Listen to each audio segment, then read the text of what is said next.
Ici, pour montrer que cette intégrale-là tend, quand n tend vers plus infini, vers cette intégrale-là, on va essayer d'appliquer le théorème de convergence dominée sur les suites de fonctions.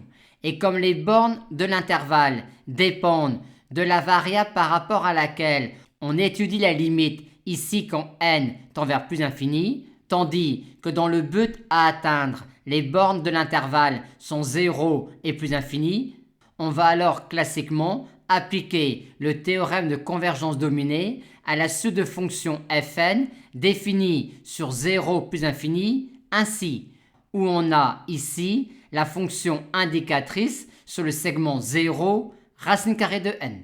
Ainsi, sur 0 racine carrée de n, fn de t est égal à cette quantité-là, tandis que fn de t vaut 0 pour t strictement supérieur à racine carrée de n.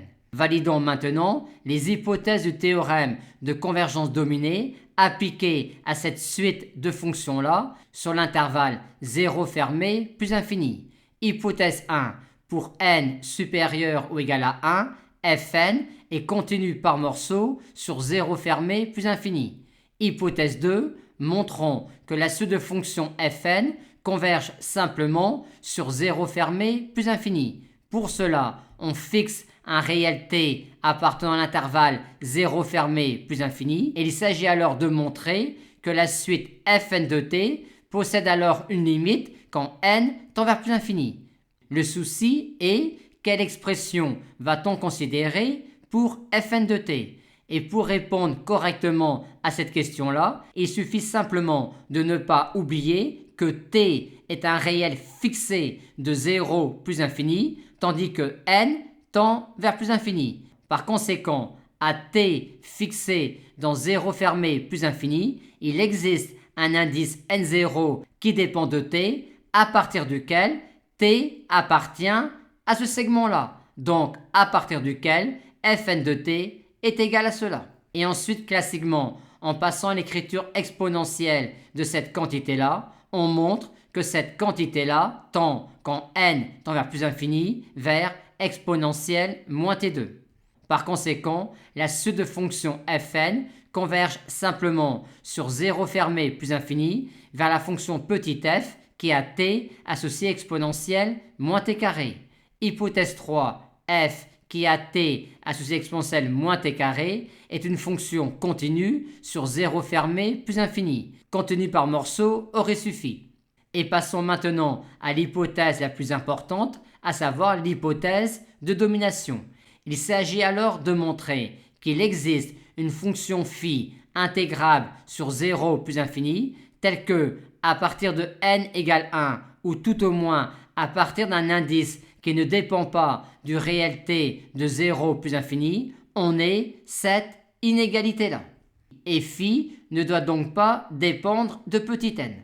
Mais comme fn de t est nul quand t est strictement supérieur à racine carrée de n, si on arrive à montrer qu'il existe une fonction phi intégrable sur 0 plus infini telle que l'on est cela, on aura gagné. On souhaite donc quand u parcourt le segment 0, 1, majorer cette quantité-là où u est égal à t sur racine carrée de n. Pour cela, pour u différent de 1, on considère l'écriture exponentielle de cette quantité-là. Or, par convexité, quand v est strictement plus grand que moins 1, ln de 1 plus v est inférieur ou égal à v. Aussi ici, avec v égale moins u carré, a-t-on, quand u appartient à 0, 1 ouvert en 1, cette inégalité-là. Et donc, c'est là quand u appartient au segment 0, 1, étant donné que l'on a également cette inégalité-là quand u égale 1. Et on a donc ici cette inégalité-là, et donc ici, c'est là.